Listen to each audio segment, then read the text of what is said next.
السلام عليكم ورحمة الله وبركاته. إن الحمد لله نحمده ونستعينه ونستغفره ونعوذ بالله من شرور أنفسنا ومن سيئات أعمالنا. من يهده الله فلا مضل له ومن يضلله فلا هادي له وأشهد أن لا إله إلا الله وحده لا شريك له وأشهد أن سيدنا وحبيبنا ومولانا محمدا عبده ورسوله الذي أرسله بالحق بشيرا ونذيرا وداعيا إلى الله بإذنه وسراجا منيرا. فقد قال الله تعالى في كلامه المجيد وفرقانه الحميد: أعوذ بالله من الشيطان الرجيم. بسم الله الرحمن الرحيم. إن الله وملائكته يصلون على النبي يا أيها الذين آمنوا صلوا عليه وسلموا تسليما. اللهم صل على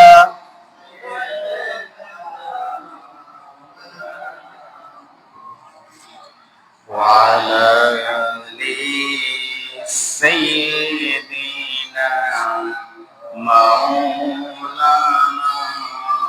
محمد. اللهم صل على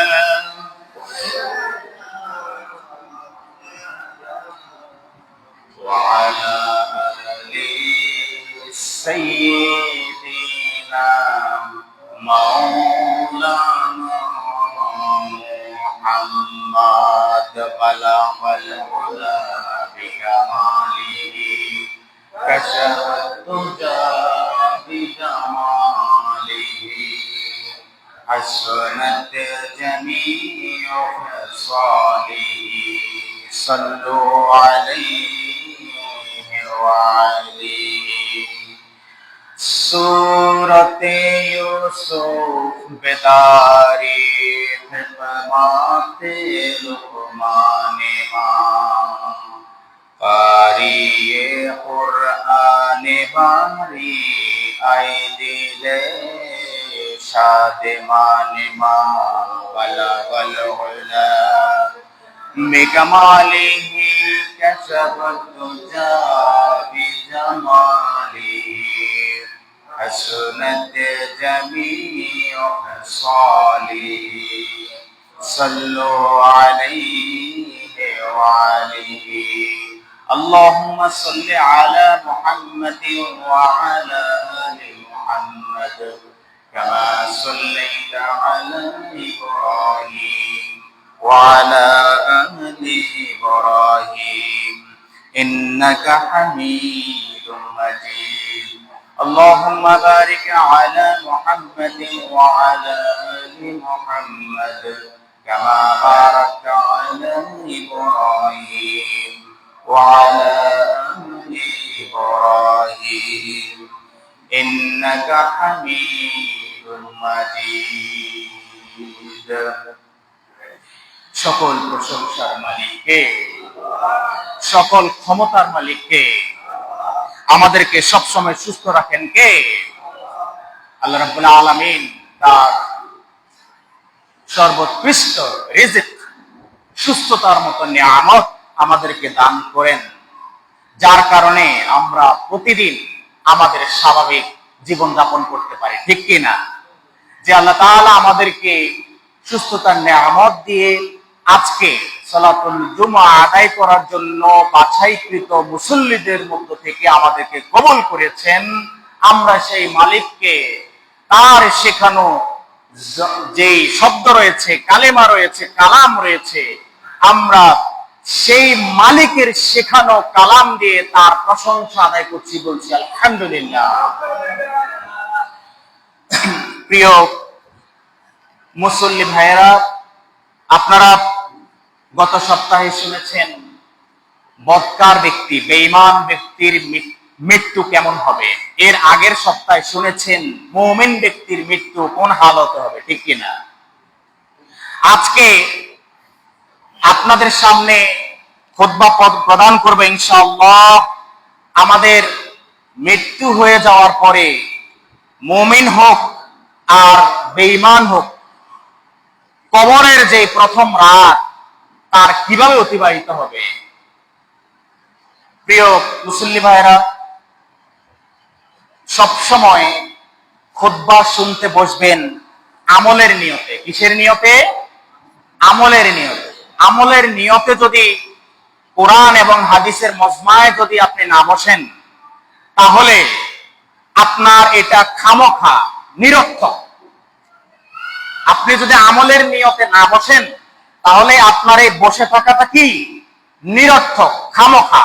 এই জন্য কোরআন এবং হাদিসের সমন্বয়ে যে খুতবাটা প্রস্তুত করা হয়, এই খুতবা শুনতে হবে কিসের নিয়তে? আমলের নিয়তে। প্রিয় মুসল্লি ভাইয়েরা, মহান আল্লাহ রাব্বুল আলামিন এই বনি আদম এই পৃথিবীর মধ্যে পাঠিয়েছেন। এই বনি আদম কেউ এই পৃথিবীতে চিরস্থায়ী নয়, এই মুসাফিরের জীবন শেষ করে তাকে অনন্ত সময়, অনন্ত জীবনের মধ্যে তাকে পাড়ি জমাতে হবে। এই মুসাফিরের জীবন শেষ করার সময় আমরা কেউ ইমানদার হয়ে মৃত্যুবরণ করব, কিংবা কেউ বেঈমান হয়ে মৃত্যুবরণ করব। ইমানদার হলেও আমাদের যেই সুখবর গুলা রয়েছে, ভালো খবর গুলা রয়েছে, আল্লাহ রাব্বুল আলামিন ওই মৃত্যুর সময় থেকে আমাদের জন্য ওই নিয়ামত গুলা নিশ্চিত করে দেবেন।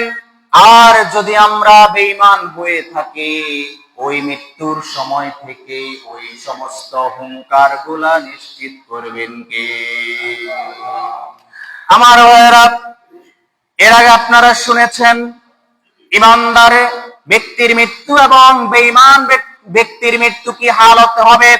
মৃত্যু যখন ঘটিত হয়ে যাবে, যখন আপনি কবরবাসী হয়ে যাবেন, এরপরে আপনার সাথে আচরণ কি হবে? সবাই তো আপনাকে রেখে চলে আসবে, সেই অন্ধকার মাটির কবরে রেখে চলে আসবে, আর কারো কাছে কোনো খোঁজ খবর আসবে না। সেখানে কোনো নেটওয়ার্ক নাই, সেখানে কোনো মোবাইল টাওয়ার নাই, যেখানে সাথে পৃথিবীর মানুষের কোনো যোগাযোগ করার কোনো সুযোগ নাই। এমন একটা বিচ্ছিন্ন জায়গায় আপনাকে আপনার পরিবারের লোকজন এবং প্রতিবেশী, আত্মীয় স্বজন সবাই রেখে চলে আসবে, ঠিক কিনা? আমার ভাইয়েরা, এই শরীর আল্লাহ তাআলা মাটি দিয়ে বানিয়েছেন। এই মাটির শরীরকে আবার সেই মাটিতেই ফিরে যেতে হবে। এখান থেকে কেউ বাঁচতে পারবে না। পৃথিবীর মধ্যে শ্রেষ্ঠ ধনী যেই ব্যক্তি আছে, ওই ব্যক্তিও মাটির তৈরি। এই মাটির শরীর, ওই মাটি ছাড়া অন্য কোনো জায়গায় যাওয়ার সুযোগ পাবে না। মাটির শরীর মাটিতেই যেতে হবে, মাটি ছাড়া কোনো উপায় নাই, আর কোন জায়গায় যাওয়ার সুযোগ নাই। মাটিতেই আমাদেরকে চলে যেতে হবে, মাটির মধ্যেই আমাদেরকে থাকতে হবে। আমাদের বিছানাটা মাটির মধ্যেই হবে, যেই মাটির মধ্যে শুধু অন্ধকার, যেই মাটির মধ্যে সাপ বিচ্ছু রয়েছে, কীট পতঙ্গ রয়েছে, যেখানে মাটি আমাদের সাথে, আমি কি আমাকে চিনবে না, আপনি কি আপনাকে চিনবে না। আপনার আমল যখন ভালো হবে, মাটির আচরণ আপনার সাথে ভালো হবে। আর আপনার আমল যদি খারাপ হয়, মাটি এমন জোরে আপনাকে চাপ দেবে, আপনার এক পাঁজরের হাড় গিয়ে আরেক পাঁজরের সাথে মিশে যাবে। আমার ভাইরা, আল্লাহ রাব্বুল আলামিন সূরা তাহার 135 নম্বর আয়াতের মধ্যে আমাদেরকে স্মরণ করে দিয়ে আল্লাহ রাব্বুল আলামিন ঘোষণা করছেন, মিনহা খালাকনাকুম ওয়া ফিহা নুঈদুকুম ওয়া মিনহা নুখরিজুকুম তারাতান উখরা। সবাই পড়েন আমার সাথে, মিনহা খালাকনাকুম ওয়া ফিহা নুঈদুকুম ওয়া মিনহা নুখরিজুকুম তারাতান উখরা। আমার ভাইরা, আল্লাহ রাব্বুল আলামিন বলছেন, মিনহা খালাকনাকুম, হে আমার বান্দারা, কিসের আনন্দে তোমরা দুনিয়াতে ব্যস্ত আছো? এই মাটি থেকে আমি তোমাদেরকে তৈরি করেছি। মিনহা খালাকনাকুম, ওই মাটির দিকে তাকাও, ওই কবরের মাটির দিকে তাকাও। আমি আল্লাহ তাআলা তোমাদেরকে ওই মাটি থেকেই সৃষ্টি করেছি, তোমাদের এত কিসের অহংকার। ওয়া ফিহা নুঈদুকুম, এবং তোমাদেরকে মৃত্যু দিয়ে আবার ওই মাটিতে আমি নিয়ে যাব। কোথায় নিয়ে যাবে? মাটিতেই নিয়ে যাবে। ওয়া ফিহা নুঈদুকুম, আবার মৃত্যুর মাধ্যমে তোমরা সেই মাটির ভিতরেই ঢুকে যাবে। তোমাকে মাটির মধ্যে একটা গর্ত করে, কবর নামক একটা গর্ত করে ওই মাটির মধ্যে চাপা দিয়ে তোমাকে চলে আসবে। মিনহা খালাকনাকুম, এই মাটির সৃষ্টি তুমি বনি আদম, যতই অহংকার করো না কেন, কিন্তু তোমাকে বুঝতে হবে, তোমাকে মনে রাখতে হবে, তুমি এই মাটির সৃষ্টি। ওয়া ফিহা নুঈদুকুম, এই মাটিতেই তোমাকে মৃত্যুবরণ করে ফিরে যেতে হবে, ওই মাটির মধ্যেই তোমার শেষ বাসস্থান হবে। ওয়া মিনহা নুখরিজুকুম, আর এই মাটি থেকে আমি তোমাদেরকে আবার উঠাবো। আল্লাহু আকবার। ওয়া মিনহা নুখরিজুকুম, কিয়ামত দিবসে তোমাদের বিচার করার জন্য আমি আবার এই মাটি থেকে তোমাদের সবাইকে আবার আমি জিন্দা করব। এই মাটি থেকে ওই হাসরের মাঠে সবাইকে আমি উঠাবো। তারাতান উখরা, যেমনি ভাবে তুমি আগের যে অবয়বে ছিলে, যেমনি ভাবে তুমি আগের যে হালতে ছিলে, ওই হালতে হুবহু আমি আল্লাহ রাব্বুল আলামিন তোমাকে ওই হাসরের মাঠে, ওই কবরের ভিতর থেকে আমি আবার তোমাকে জিন্দা অবস্থায় উঠাবো। কারো বাঁচার সুযোগ আছে? কি বলেন? কারো কবর বাদে অন্য কোন জায়গায় যাওয়ার সুযোগ আছে? মিনহা খালাকনাকুম ওয়া ফিহা নুঈদুকুম ওয়া মিনহা নুখরিজুকুম তারাতান উখরা। আমার ভাইরা, মাটি ব্যতীত অন্য কোন জায়গায় যাওয়ার সুযোগ নাই, মাটিতেই যেতে হবে, মাটিই হবে আমাদের সর্বশেষ ঠিকানা। এই মাটির কবরেই চলে যেতে হবে, এই মাটির কবরে আপনাকে আপনার পরিবারের লোকজন রেখে চলে আসবে, আর কোনো খোঁজ খবর তার পাবে না। এই পর্যন্ত কেউ পেয়েছে? কেউ পেয়েছে? কেউ পায় নাই। ভবিষ্যতে পাওয়ার সুযোগ আছে নাকি? সুযোগ আছে? নাই। কিয়ামত পর্যন্ত। আমার ভাইয়েরা, মৃত ব্যক্তির সাথে কবরে কি হয়? শুধুমাত্র দুইটা সৃষ্টি ব্যতীত আর সব সৃষ্টি ওই জিনিসগুলো শুনতে পায় এবং দেখতে পায়। কিন্তু শুধুমাত্র দুইটা সৃষ্টি আল্লাহ তাআলার, দুইটা মাখলুক, এগুলা দেখতে পায় না, শুনতে পায় না। কিতাবের মধ্যে আসছে, হাদিস শরীফের মধ্যে আসছে, ওই দুইটা মাখলুক হচ্ছে ইনসান এবং জিন। মানুষ এবং জিন, শুধুমাত্র এই দুইটা মাখলুক কবরে কি হচ্ছে এরা বুঝতে পারে না, এরা শুনতে পায় না, এরা দেখতে পায় না। দুনিয়াতে থাকার সময় ওই মাইয়িতের সাথে কি আচরণ করা হয় অন্য সব সৃষ্টি জানে এবং দেখে, কিন্তু মানুষ এবং জিন এগুলা দেখতেও পায় না, শুনতেও পায় না। মানুষ এবং জিন যদি দেখতে পেত এবং শুনতে পেত, তাহলে তারা তাদের খাবার দাবার, কাজ কর্ম, যা কিছু জাগতিক রয়েছে সব ছেড়ে দিয়ে তারা বেহুশ হয়ে আল্লাহর দরবারে সিজদায় লুটিয়ে পড়ত। মানুষ এবং জিন এই কবরের আযাব কি হচ্ছে না হচ্ছে, তাদের সাথে কেমন আচরণ হচ্ছে, শুধুমাত্র মানুষ এবং জিন দেখতেও পায় না, শুনতেও পায় না। আল্লাহ রাসূল বলছেন, যদি মানুষ আর জিন দেখতো তাহলে তারা দুনিয়ার কাজ কর্ম, খাবার দাবার, চাকরি বাকরি, ব্যবসা বাণিজ্য সব ছেড়ে দিয়ে সব আল্লাহর কাছে সিজদায় অবনত হয়ে পড়ে থাকতো। আল্লাহু আকবার। এই জন্য আমার ভাইরা, মৃত্যু অবধারিত, মাটির শরীর মাটিতেই চলে যেতে হবে, মাটি ছাড়া কোনো উপায় নেই। মাটির থেকে আমাদেরকে তৈরি করা হয়েছে, ওই মাটির মধ্যেই আমাদেরকে আবার রেখে আসবে।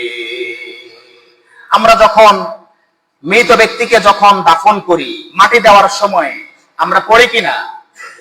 সবাই আবার পড়েন আমার সাথে, মিনহা খালাকনাকুম ওয়া ফিহা নুঈদুকুম ওয়া মিনহা নুখরিজুকুম তারাতান উখরা। আপনি আপনার এই কথার মাধ্যমে, আল্লাহ রাব্বুল আলামিনের এই কোরআনের শিখিয়ে দেওয়া কথার মাধ্যমে বলছেন, এই মাটি থেকে আমাদেরকে সৃষ্টি করা হয়েছে, এই মাটিতেই আমাদেরকে ফিরে যেতে হবে।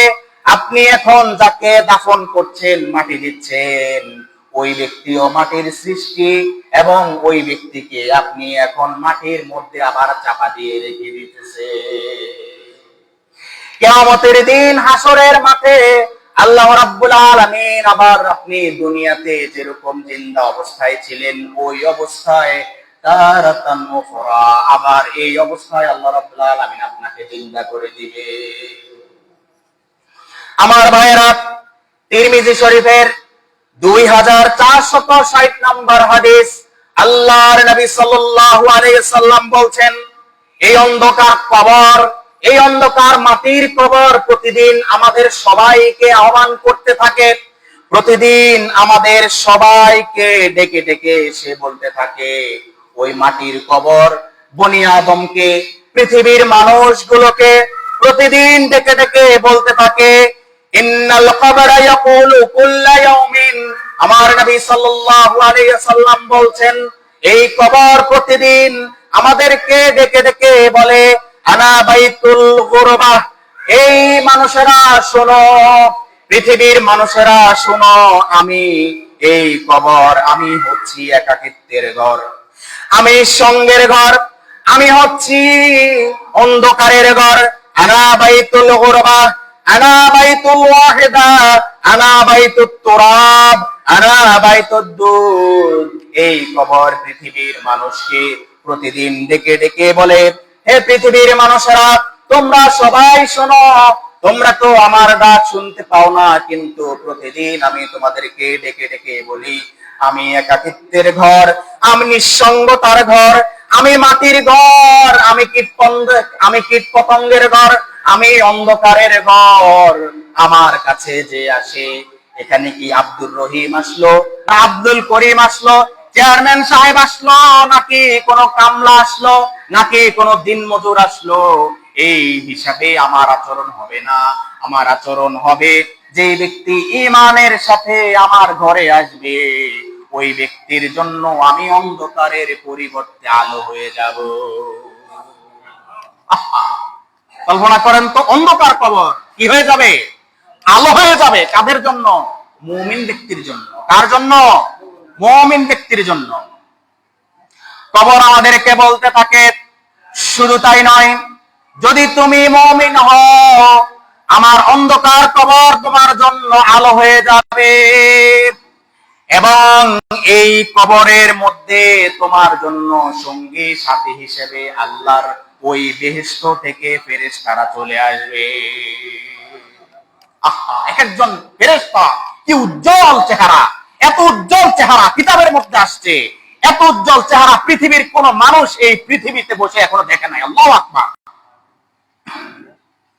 জান্নাত থেকে এত সুন্দর ফেরেশতারা, এত উজ্জ্বল চেহারার ফেরেশতারা সেই দিন ওই নেককার কবরবাসীর কাছে চলে আসবে। এই জন্য সে ভয় পাবে না এবং একাকিত্ব অনুভব করবে না। কবর প্রতিদিন আমাদেরকে ডেকে ডেকে বলে, ও পৃথিবীর মানুষ তোমরা শোনো, আমি কবর প্রতিদিন তোমাদেরকে ডেকে ডেকে বলছি, আরে আমি একাকিত্বের ঘর, এখানে রেখে তোমাকে চলে যাবে, আর কেউ তোমার সাথী হবে না। এখানে রেখে তোমাকে চলে যাবে অন্ধকার কবর, এখানে কোনো আলো আসবে না। তোমাকে এখানে রেখে চলে যাবে, এটা কীট পতঙ্গের ঘর, সাপ বিচ্ছুর ঘর। তোমাকে সাপ বিচ্ছু কীট পতঙ্গ ধ্বংসন করা শুরু হলে তোমাকে বাঁচানোর মতো কেউ হবে না, কেউ আসবে না। এই জন্য আমার ভাইয়েরা, কবর প্রতিদিন আমাদেরকে ডেকে ডেকে বলে, ইন্নাল কবরা ইয়াকুলু কুল্লা ইয়াউমিন আনা বাইতুল গুরবা, আনা বাইতুল ওয়াহিদা, আনা বাইতুত তুরাব, আনা বাইতুদ দুদ। এই দুধ মানে হচ্ছে কীট পতঙ্গ, এই দুধ মানে হচ্ছে কীট পতঙ্গ, কীট পতঙ্গের ঘর। তুরাব, তুরাব মানে হচ্ছে মাটি, মাটির ঘর। এই মাটির ঘরে আপনাকে রেখে আসবে, অন্ধকার কবরের মধ্যে রেখে আসবে। আমার ভাইয়েরা, আপনাকে অন্ধকার কবরে রেখে আসার পরে আপনার সাথে আচরণ হবে, আপনার আমল যদি ভালো হয় তখন ওই আমল আপনার সাথে থাকবে, ওই আমল আপনাকে বাঁচিয়ে দিবে। আর আপনার আমল যদি খারাপ হয়, ওই আমলের কারণে আপনি প্রথম ধাপে সেখানে ধরা পড়ে যাবে। তিরমিজি শরীফের আরেক হাদিসের মধ্যে রয়েছে, ইন্নাল কবরা আউয়ালু মানজিলিন মিন মানাজিরিল আখিরাহ। আল্লাহর নবী সাল্লাল্লাহু আলাইহি ওয়াসাল্লাম বলছেন, এই কবর হচ্ছে আখিরাত জীবনের প্রথম ধাপ। আখিরাতের প্রথম ধাপ কি? কবর। আমাদের আখিরাত জীবন, পরকালীন জীবনের যে শুরুটা হয়, এটার বিগিনিংটা, এটার ইবতিদাইয়তটা হচ্ছে কি? কবর। এই কবর থেকে আপনার আখিরাত জীবন কি? শুরু। এই কবরটা হচ্ছে আখিরাত জীবনের সূচনা। এই জন্য আল্লাহর নবী সাল্লাল্লাহু আলাইহি সাল্লাম বলছেন, ইন্নাল কবরা আউয়ালু মানজিলিন, এই কবর হচ্ছে প্রথম ঘর, প্রথম ঠিকানা, মিন মানাজিলিল আখিরাহ, আখিরাত জীবনের যে শুরুর ঘর যেটা রয়েছে, এটাই হচ্ছে কবর। এটার নাম কি? কবর। আমার ভাইরা, আপনাকে যখন রেখে আসবে, আপনার সাথে একটা জিনিস থাকবে আর দুইটা জিনিস চলে যাবে। আপনার আত্মীয় স্বজন, পরিবার বর্গ, পরিজন এবং আপনার ধন সম্পদ সবকিছু এই পৃথিবীতে পড়ে থাকবে। আপনার পরিবারের সদস্যরা, আপনার ছেলে হোক, মেয়ে হোক, বাবা হোক, ভাই হোক, আর যে কোনো আত্মীয় স্বজন হোক, বন্ধু বান্ধব যারাই হোক না কেন, সবাই সবার বাসস্থানে চলে যাবে, নিজ নিজ ঘরে চলে যাবে। আপনার জন্য আপনার সাথে একটা জিনিস রেখে আসবে, সেই জিনিসটা হচ্ছে আপনার আমল। আপনার কি? আমল। ব্যাস, এই আমলে আপনার সাথে কথা বলবে। আমল ভালো, আচরণ ভালো। আমল খারাপ, আচরণ